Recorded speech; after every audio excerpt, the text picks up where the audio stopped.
Hello everyone, welcome back on my YouTube channel. Student, आज हम discuss करेंगे management में टाइप्स ऑफ ऑर्गेनाइजेशन, जिसमें हम बात करेंगे डिविजनल स्ट्रक्चर की।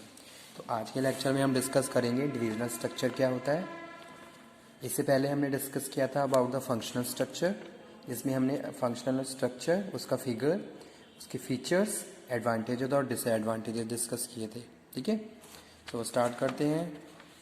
Divisional structure, the second basic structure from employed by the organization is the divisional structure.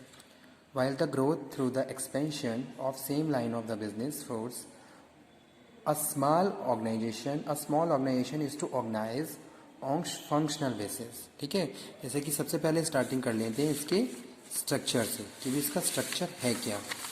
तो ये है divisional structure of the organisation. तो यहाँ पे हम बात कर रहे हैं, जैसे कि यहाँ पे लिखा हुआ है डिविजनल स्ट्रक्चर। तो सबसे पहले हम यहाँ पे बात कर रहे हैं हायर अथॉरिटी, जो कि क्या है मैनेजिंग डायरेक्टर। मैनेजिंग डायरेक्टर इसके अंडर में corporate planning, legal services, research and development और फाइनेंस डिपार्टमेंट। ठीक है, अब यहाँ पे हम बात कर रहे हैं डिवीज़न, जैसे कि क्या है consumer product division, chemical division और इलेक्ट्रॉनिक डिवीज़न। यानी कि ये एक तरीके से क्या है अलग अलग 3 यूनिट हैं, जिसको क्या किया गया है अलग डिवीज़न में डिवाइड कर दिया गया है। और हर यूनिट में हम बात कर रहे हैं किसकी, मैन्युफैक्चरिंग की, मार्केटिंग की, पर्सनल की जिसे हम HR बोलते हैं, और परचेजिंग की और अकाउंटिंग की। ठीक है, तो consumer product division again include manufacturing department, marketing department, personnel department, purchasing department और accounting department. Same as chemical division again include manufacturing, marketing, personal, purchasing, account. Okay, same as well as electronic division again include manufacturing, marketing, personal, purchasing, accounting. तो ये क्या है divisional structure है किसी भी organisation के लिए। ठीक है, अगर कोई ऑर्गेनाइजेशन है जो अलग अलग जिसकी डिवीज़न बनी हुई है और उसकी अलग अलग यूनिट्स हैं, जहां हम अलग अलग प्रोडक्ट की बात कर रहे हैं, जैसे कि यहाँ पे कंज्यूमर प्रोडक्ट की बात कर रहे हैं, यहाँ पे हम कोई केमिकल डिवीज़न की बात कर रहे हैं, यहाँ पे हम इलेक्ट्रॉनिक की बात कर रहे हैं। तो इसको हमने क्या करा अलग अलग पार्ट्स में डिवाइड कर दिया है।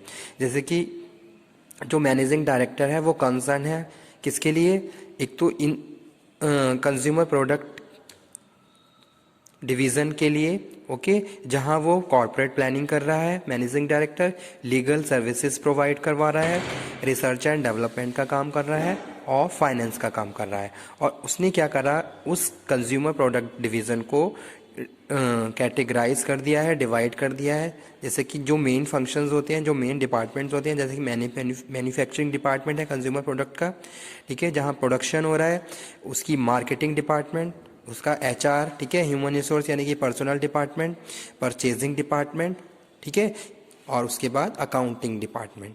तो ये क्या है कंज्यूमर प्रोडक्ट लाइन के डिविजनल स्ट्रक्चर है, जहां हम बात कर रहे हैं किसकी डिविजनल ऑर्गेनाइजेशनल स्ट्रक्चर की। ठीक है, तो सेम उसी तरीके से यहाँ पे हम बात कर रहे हैं केमिकल डिवीज़न की, कि भाई कोई केमिकल यूनिट है जहाँ कुछ मैन्युफैक्चरिंग चल रही है, उसकी मार्केटिंग चल रही है, उसका personal hiring, recruitment, selection, training and development, जो भी HR वर्क्स हैं, ठीक है, परचेजिंग और अकाउंटिंग। ठीक है, अगर इसी तरीके से कोई अदर यूनिट भी है जैसे कि इलेक्ट्रॉनिक डिवीज़न है तो उसका, तो यहाँ हम बात कर रहे हैं मैन्युफैक्चरिंग की, मार्केटिंग की, पर्सनल की, परचेजिंग की और अकाउंटिंग की।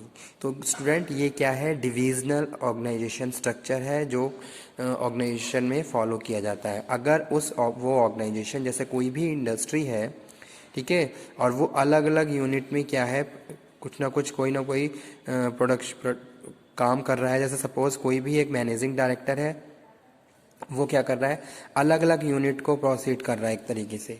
ठीक है, जहाँ एक यूनिट में कंज्यूमर प्रोडक्ट की बात की जा रही है, दूसरी यूनिट में केमिकल प्रोडक्ट की बात की जा रही है और तीसरी यूनिट में इलेक्ट्रॉनिक प्रोडक्ट्स की बात की जा रही है। तो इस तरीके से ये क्या है डिविजनल ऑर्गेनाइजेशनल स्ट्रक्चर है। ठीक है, अब आ जाते हैं इसका क्या कॉन्सेप्ट है ये डिस्कस कर लेते हैं।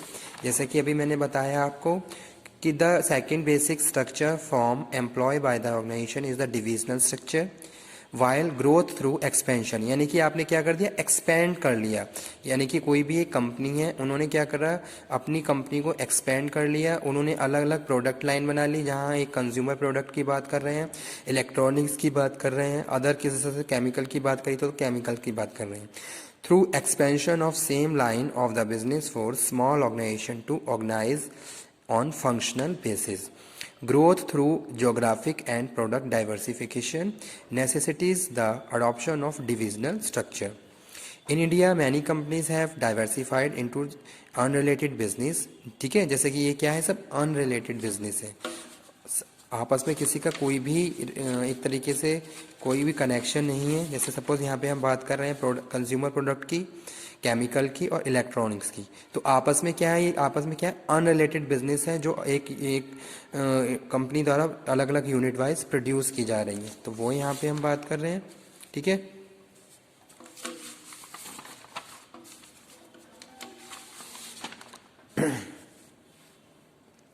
Divisional structure also called profit decentralisation is built around business. ठीक है, तो जो डिविजनल स्ट्रक्चर है इसको हम क्या बोलते हैं, प्रॉफिट डिसेंट्रलाइजेशन बोलते हैं।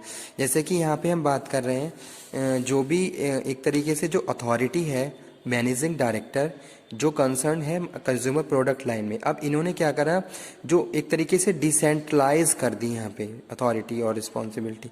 उसमें हम बात करें कि इसकी मैन्युफैक्चरिंग डिपार्टमेंट, यानी कि यहाँ पे मैन्युफैक्चरिंग है तो मैन्युफैक्चरिंग मैनेजर होगा, मार्केटिंग मैनेजर होगा, एचआर मैनेजर होगा, परचेजिंग मैनेजर होगा और अकाउंटिंग मैनेजर होगा।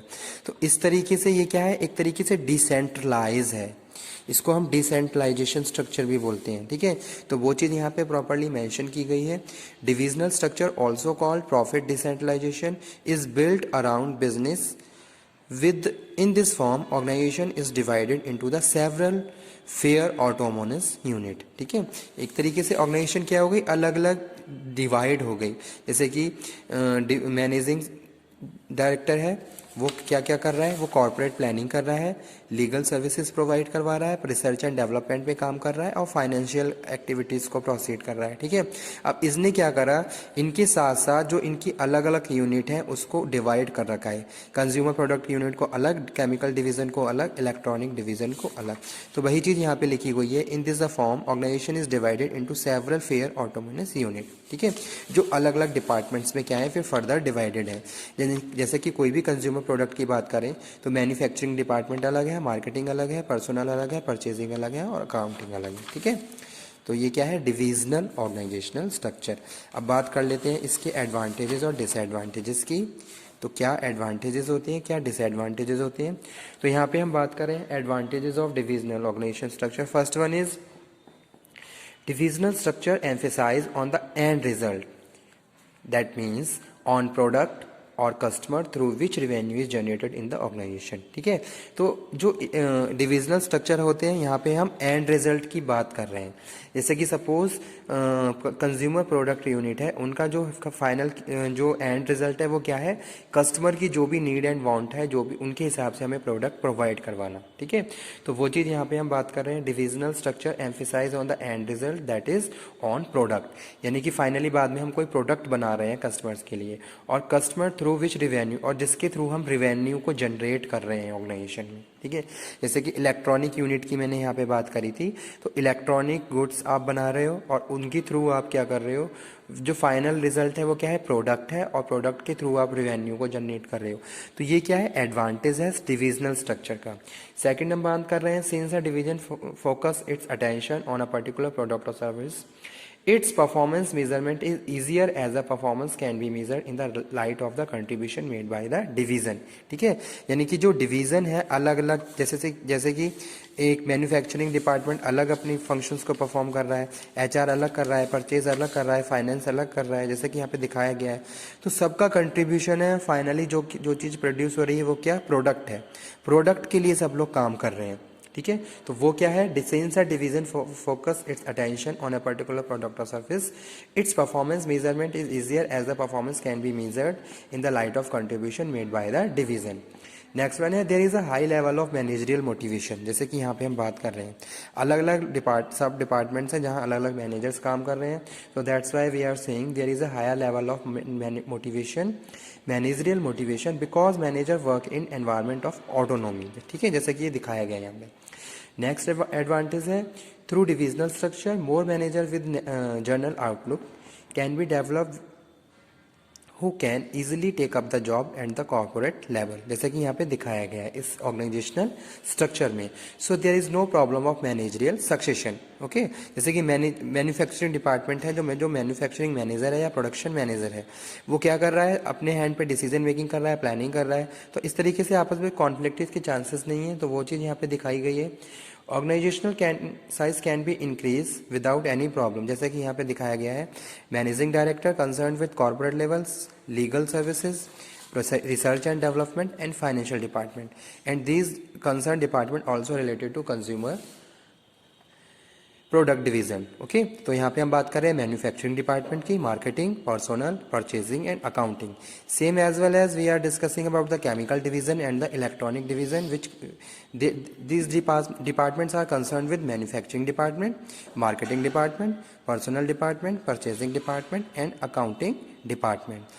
Third one is electronic division. Electronic division again include manufacturing, marketing, personnel, purchasing and accounting. So that's why we are saying divisional structure, more manager with journal outlook can be developed who can easily take up the job at the corporate level. Okay, so second one is each product and services is able to get specialized service because the attention is focused by the division exclusively for it. ठीक है, जैसे कि यहाँ पे हमने दिखाया गया है तीनों प्रोडक्ट हैं,